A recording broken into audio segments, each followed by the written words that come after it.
ትንሣኤያችን ለኛ በጣም ትልቅ ርስታችን ነው። ብዙ የነበረን ዕዳ በደል ጥንተ ተሐድሶአችን ተደምስሶልናል። ከሕማሙም በኋላ ሕያው ሆኖ ለእነርሱ ራሱን አሳያቸዋል።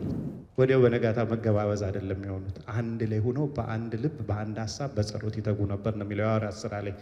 ሁለት ሰው መጽናት ይችላል? አሁን በአንድ ልብ መስማማት ይችላል? እግዚአብሔርን ጋር አብሮ የሚቆይበት ብዙ መንገዶች አሉ። በጸሎት መትጋት፣ ቅዳሴ መሳተፍ፣ መጸለይ። ሞር ዛን 5 to 6 hours ሰው ሶሻል ሚዲያ ላይ እንደሚያሳልፍ ነው ሪሰርች የሚያሳየው። በሐዘን ቆይቶ ሰግዶ ወድቆ ያም ሁሉ አድርጎ ትንሣኤ ብሎ በነጋታው ክርስቶስን ከነሳ እውነት ክርስቲያን አይደለንም። ሁሉን ነገር አድርገናል፣ ጾመናል፣ ጸልየናል፣ ልሰና ገብተናል። በምንድን ነው የሚታሰረው? በምንድን ነው የሚታሰረው?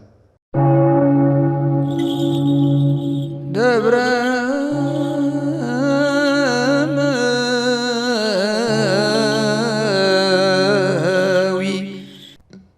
በስመ አብ ወወልድ ወመንፈስ ቅዱስ አሐዱ አምላክ አሜን።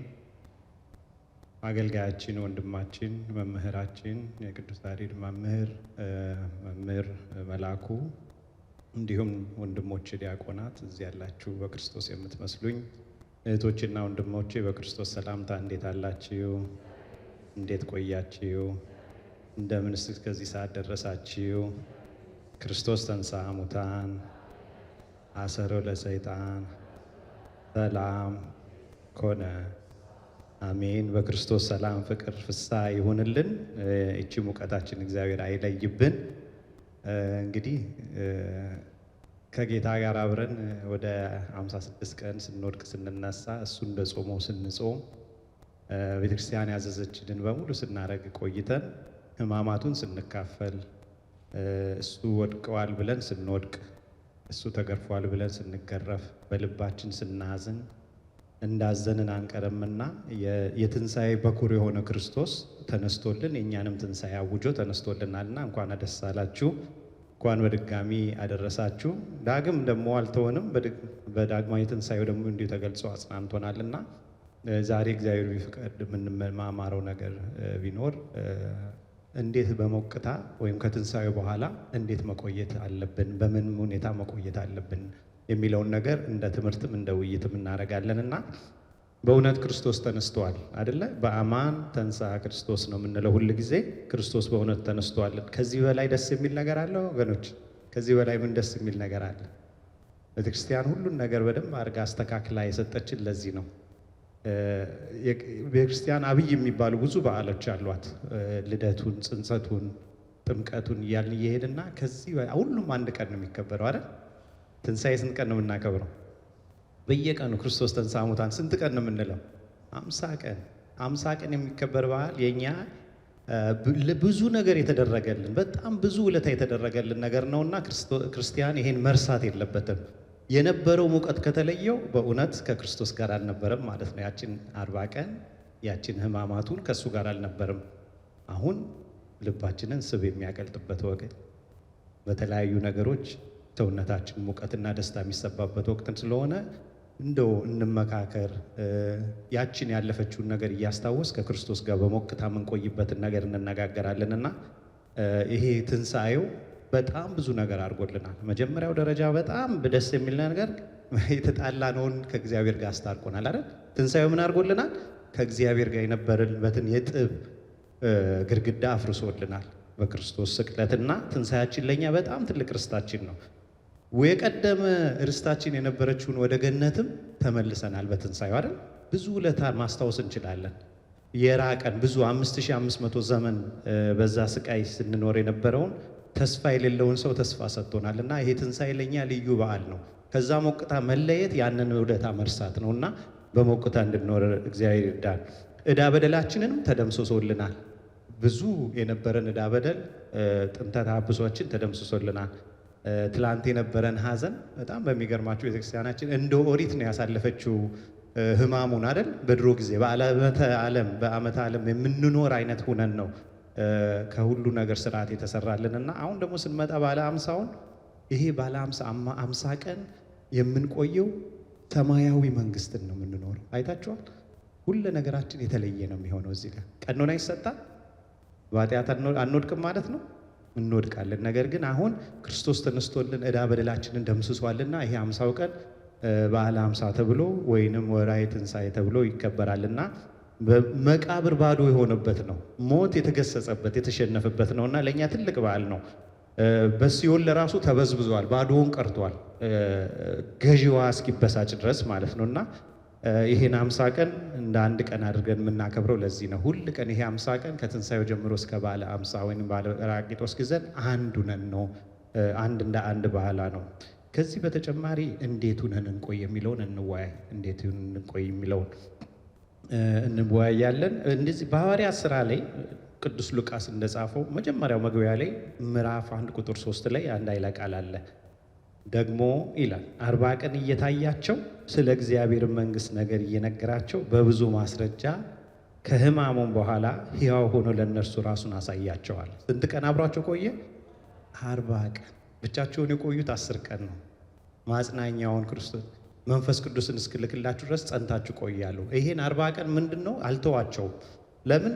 ሁሉ ነገራቸውን ትተው እሱን መርጠዋልና እሱ አልተዋቸውም። ንብረታቸውን ጥለው ቤተሰቦቻቸውን ጥለው ሁለመናቸውን ጥለው እሱን ተከትለዋልና በሙሉ ወደ እሱ ነው የተጠጉት። ይሄም ቃል እንደዛ ነው የሚለው 40 ቀን እየታያቸው አብሯቸው እየሆነ ምን እያስተማራቸው፣ ስርዓተ ቤተክርስቲያን እያስተማራቸው፣ በፊት የሚያስተምራቸውን ቃል እየገለጸላቸውና አዲስ እንግዳ የሆነም ትምህርት እያስተማራቸው ሲያጸናቸው ቆይቷልና እኛም ከትንሣኤ በኋላ እንዴት ማሳለፍ እንዳለብን በደንብ ማሰብ አለብን። በጣም ሰኞ እስቲ ጸሎት የጸለየ ሰው ማን ነው? ትንሣኤ ከካልን በኋላ እግዚአብሔር ይወቁ አይደል? ክርስቲያን ሁል ጊዜ አንድ አይነት ነው።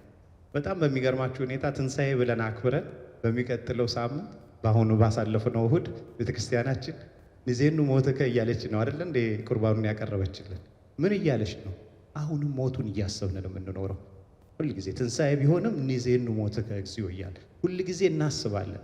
ከቤተልሔም ወደ ቀራንዮ ጉዞ፣ ከቤተልሔም ቀራንዮ መተን ስጋውና ደሙ ፈትተን ትቆርባላችሁ። ቤተክርስቲያን ሁሌ እሱን ከልቧ ያን መስቀሉን ነገር ትታስብ ትኖራለች። እና ሁለት ነገር በዚህ በዓለ ወይንም ወራተ ትንሣኤ ወይንም እስከ በዓለ 50 ድረስ እያስብ እንድንቆይ ቤተክርስቲያን ታሳስበናለች። አንዱ የመስቀሉን ነገር እንዳትረሱ ወገኖች። እቺ የመስቀሉን ነገር እስከ መስቀሉ የታመኑት እነማን ናቸው ታስታውሳላችሁ አይደል?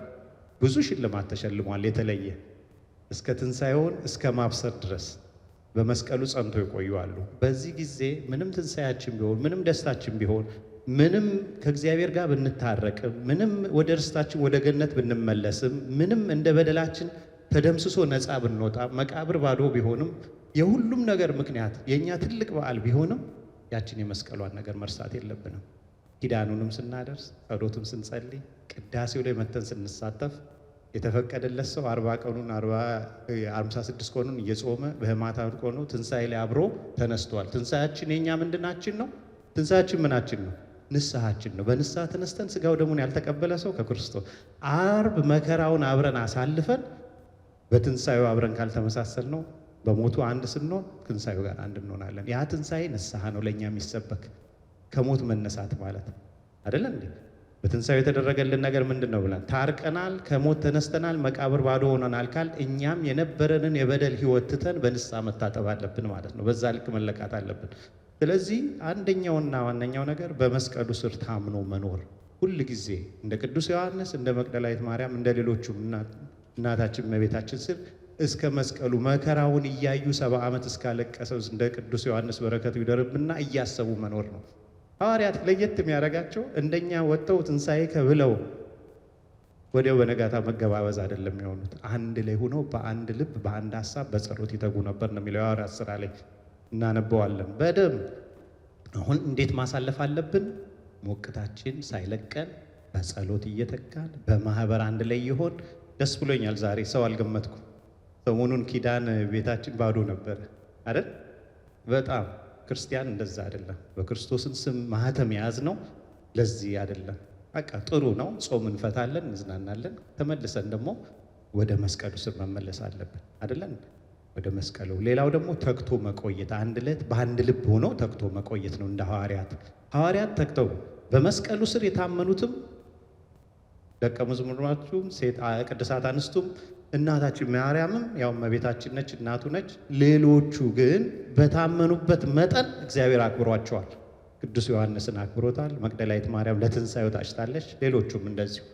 ሌሎቹ ደግሞ በጸሎት ይተጉ የነበሩት የመጨረሻው ሽልማታቸውን የተቀበሉት ባለ 50 ባለ በራቅሊጦስ ላይ በብዙ በተለያየ ልሳናት እንዲናገሩ ብዙ አይነት የተማሩት ምስጢር እንዲገለጽላቸው ፈሪዎች የሆኑ ደፋር እንዲሆኑ እንዲጽናኑ ሂደው ክርስቶስን በሞቱ እንዲመስሉ ድፍረት የተሰጣቸው በአንድ ልብ ጸንተው ስለቆዩ ነው። ምኑን እያሰቡ?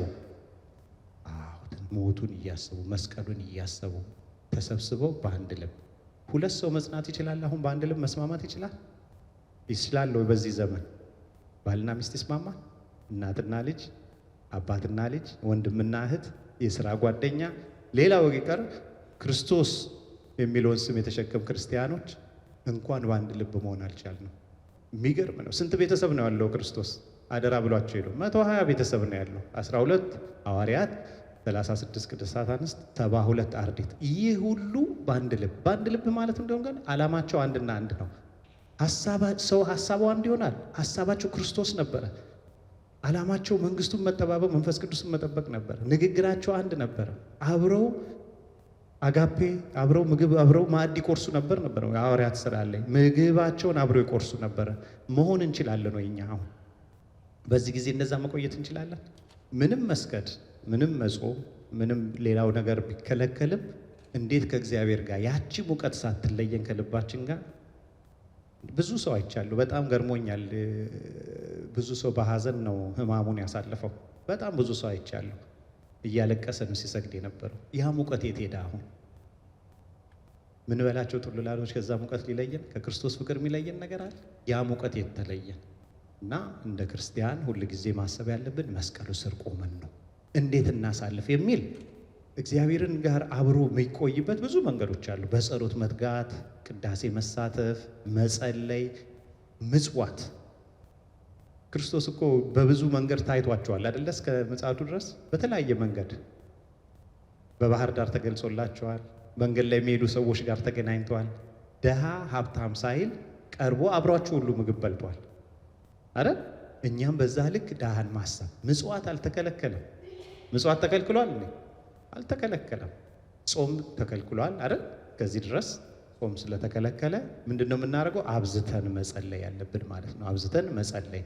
ከጸሎቱም በተጨማሪ ደግሞ ምን ማድረግ አለብን? በዝማሬ በምስጋና መኖር፣ ማማረርን ከቤት ማውጣት፣ የነበረን ሙቀት እንዳይለየን መጽሐፍ ቅዱስ ማንበብ፣ ቃለ እግዚአብሔርን መማማር፣ ሁል ጊዜ ክርስቶስን የሚያስታውሰንን ነገር ሁሉ ያመላለስን በልባችን እየቆየን መሆን አለብንና በዛ ልክ ካልሆነ ይሄ የፍስክ ሰሞን ከባድ ነው። እኔ አሁን እንቅልፋሙኛለሁ ልንገራችሁ። ይህ ምን ማለት ነው? ያ ሁሉ ጊዜ የለመደውን ምግብ ያለመደውን በቀን አንድ የሚበላውን ምግብ በገፍ ስናገኘው ደካማ እንሆናለን። አብዝተን የምንጸልየው ስንቀንስ፣ ከሱ ቃል ስንርቅ፣ መጽሐፍ ቅዱስ ሳናነብ የምንወጣው ስናቆም ያ የማይተኛልን ጎናችን ይሆናል። ወደ ድካም ያስገባን፣ ወደ ስንፍና ያስገባናል። ከዛ በኋላ ከዛ መውጣት ደግሞ በጣም መከራ ነውና ያለንን ሙቀት ይዘን እንድንቆይ እግዚአብሔር ይርዳል። መጽሐፍ ቅዱስን እናንብብ። ቤተ ክርስቲያን ቃለ ወንጌልን እንከታተል፣ ኪዳን እናድርስ፣ እንጸልይ፣ በማህበር አብረን አጋፔ እንብላ። አጋፔ ስንበላ ዓለም የሰጠችንን እውቀት ትተን በጣም በብዙ ነገር ቢዚ እንድንሆን ተደርጓል። አሁን በብዙ ነገር አታውቁትም እናንተ የዘመኑን ስራ፣ በጣም በብዙ ነገር። እስቲ እድሜ ለቴክኖሎጂ፣ እስቲ ሞባይላችሁ ላይ ስክሪን ታይም ይላል። ራሳችሁን ሳትዋሹ ስክሪን ታይማችሁን ኤቭሪዴይ ማታ ማታ ቼክ አድርጉ። ውስጥ ካለን 24 ሰዓት ላይ እግዚአብሔር ይመስገን ከ8 ሰዓት በላይ እንተኛለን ማለት የስራ ላይ ያለን። የቀረውን ጊዜ የምናሳልፈውን ስክሪን ታይማችሁን ብታዩ ራሳችሁን ትረግማላችሁ። 20 ደቂቃ ቃለ እግዚአብሔርን ማንበብ አንችልም። ሞር ዛን 5 to 6 hours ሰው ሶሻል ሚዲያ ላይ እንደሚያሳልፍ ነው ሪሰርች የሚያሳየው ናዌዴይስ። ያ ነገር ከክርስቶስ ጋር የነበረንም ሙቀት ይቀንስብናል። ተጠንቀቁ፣ እሺ ተጠንቀቁ። እዚህ ካሜራ ላይ ስለሆንኩ ነው እንጂ አልበርት አንስታይን ያለውን ያቀርብላችሁ ነበር። አይፈቅድም ቦታው። የእውነት ቴክኖሎጂ እኛን ሱፐር ፓስ አድርጎ እኛ እሱን ተከታይ እንሆናለን በቅርብ ጊዜ። ይሄ ትንቢት ነው፣ የሳይንቲፊክ ትንቢት ነው። ሱፐር ፓስ አድርጎን እኛ እሱን ኮንትሮል ያደርገናል። እስቲ ሪሰርች እንስራ። የመጀመሪያ ጠዋት ተነስታችሁ ምንድን ነው የምታዩት? እንዳትዋሹ ራሳችሁ። ምንድን ነው የምናየው መጀመሪያችን? በቃ ቤተክርስቲያናችን ግን የምታዝ የመጀመሪያ ጸሎት ካልጋ ነው የሚጀመረው። ሰው አማትቦ አቡነ ዘበሰማያት ሳይል ካልጋ መነሳት ቀኑ በሙሉ በዛችሁ ይወሰናል። ሞባይል ከቻላችሁ ካጠገባችሁ አርቃችሁ አስቀምጡ። አልጋችሁ ጎን አታርጉ። አላርም ከሆነ የሚሸጡ አላርሞች አሉ። በጣም በዛ ራሳችንን አንሸውድ። በጣም በአሁን ጊዜ ከትልቅ ሰው ከልጅ ጀምሮ ፈተና ይሆንብናል። ለምንድን ነው? ያ ሙቀት ይለየናል። እሱን ይው ከዛ ውጪ ማንበብ አልተከለከለን ከክርስቶስ ጋር በዛ ህማማቱ መጽሐፍ ሲነበብ አይታችኋል። ቤተክርስቲያናችን እንዴት ማቹር የሆነ እውቀት እንዳላት በጣም ሮብ ነው ማክሰኞ ሲነበብ ላስታውሳችሁ። ማርያምን ተፍረት ባለሽቶዋ ማርያም ሽቶውን የሰራው ሰው የሚሸጠው ሰው አልባስጥሮስ የስሙ ነው፣ የሻጩ ስም ነው። አልባስጥሮስ ሽቶ ነው የሚባለው። የተሰራበት ኬሚካል ኮምፓውንድ ከየት እንደጀመረች ቤተክርስቲያን እውቀቱ አላት። ያን ሁሉ ሚስጥር የተገለጸበት ያ ሁሉ የተተነተነበት ሰው በሐዘን ቆይቶ ሰግዶ ወድቆ ያን ሁሉ አድርጎ ትንሣኤ ብሎ በነጋታው ክርስቶስን ከነሳ እውነት ክርስቲያን አይደለንም። በደንብ አድርገን ልባችን ከእሱ ጋር ተጣብቆ መኖር አለበት። ብቻ ቅዱስ ዮሐንስ በመስቀሉ የታመነ 70 ዓመት ያህል ሞቱን ስቅለቱን እያሰበ ሲያለቅስ ነው የኖረው። ፊቱ ጥቁር ነበረ። አንዱ ስሙ ፊቱ የጠቆረ ጥቁረ ገጽ ይባላል። ፊቱ የጠቆረ ይሄን ስም ያገኘው በማልቀስ የመስቀሉን ነገር እያሰበ ፊቱ ላይ ፈገግታ የለም። ሐዋርያትም እንደዛ 120 ቤተሰቡ ከዛ በኋላ ደፋር ሆኑ እየወጡ እያስተማሩ ሲኖሩ ደፋር ሆኖ ሲያስተምሩ በአንድ ስብከት 3000 ሰው መንፈስ ቅዱስ ያደረበት ሰው እንደዛ ነው የሚሆነው። ሙቀታችሁ እንዳይለያችሁ። ይሄ ነገር ቤተክርስቲያን ያሳስባታል። ሁሉ ነገር ተፈቅዶልኛል፣ ሁሉ ነገር አይጠቅመኝም ነው ያለው ቅዱስ ጳውሎስ። ሁሉ ነገር ተፈቅዶለ ማንም የከለከላቸው የለም። እግዚአብሔር ለሰው ልጅ ከሰጠው ነገር በሙሉ በጣም ትልቅ ቦታ ያለው ነፃ ፈቃድ ነው። እቺን ዓለም የምታዞረው ነፃ ፈቃድ ነው። ሁሉም እንደየስራው ይሰጠዋል። ነፃ ፈቃድ ሲፈጥረ ነፃ ፈቃድ ነው። ይሄን ብላ ይሄን አትብላ ትእዛዝ ነው። በነፃ ፈቃድ ወደቅ። አሁንም ቢሆን ምርጫችን ነው። ሁሉ ተፈቅዶልናል። ሁሉ ነገር ግን አይጠቅመንም ወገኖች። የትኛውም ነገር ቢሆን አይጠቅመንም። ለዚህ እንደ ሐዋርያት ተሰብስበው አንድ ላይ እንዳሳለፉ ክርስቲያንም በዚህ ጊዜ ጌታ እኮ ይሄን ያደረገልን ተነሳልን። ተነስቶ ምን አደረገ? ያደረገውን ነገር በሙሉ በልባችን እስክናቅ ድረስ እየተወያየን መቆየት አለብን። ሐዋርያቶች ተሰብስበው ባሳለፉ ጊዜ አንዱ ነገር በጣም የጠቀማቸውና ለእኛ ትምህርት የሚሆነውን የተወሰነውን እናነሳለን። ሐዋርያት ስራ ላይ እንደዚሁ መግቢያ ላይ ቆንጆ ነው። እዚህ ጊዜ ከቻላችሁ ሐዋርያት ያው ከቻላችሁ እያልን ነው የምናስተምረው፣ ብዙ ቢዚ ስለሆናችሁ አይደል? ቤተክርስቲያን ለእናንተ ስትል ጠባ ለእናንተ ሳይዝ እንድትቆኑና እየወረደች ለእናንተ እኛ ሰፍተን አንድ ሰው ሰፊ ቀሚስ ቢለብስ ወይ ሰፊ ስሮዝ ቢሆን ያምርበታል። ቤተክርስቲያን በዛ ልክ ነው ለእኛ የሰፋችሁ። እኛን እሷን ለመሙላት መደለብ ሲኖርብን፣ ቤተክርስቲያን ግን ሳይዟ እየተቀነሰ በእኛ መጠን እንድትሆን ነው። አርብ እንኳን ሙሉ ማድረስ ስላልተቻለ ህማማቱ ለእናንተ እየተባለ በሁለት መጽሐፍ ነው ሲቀነስ ሲሆን አችሉማ ሰው ልጅ ስለሆነ እና እንደዛ እንዳይሆን እኛ ወደ ቤተክርስቲያን እንቅረብ። ሐዋርያቶች ተጠቅመዋል። እንደውም የሐዋርያት ሥራ ምዕራፍ 1 ቁጥር 12 ላይ ያለውን ደስ የሚል ቃል እግዚአብሔር ከዚህ ላይ አንድ ነገር ነው የምንወስደው፣ ግን አንደርስታንድ እንድታደርጉት ሙሉን አነባለሁ። በዚያን ጊዜ ደብረ ዘይት ከሚባለው ተራራ ወደ ኢየሩሳሌም ተመለሱ።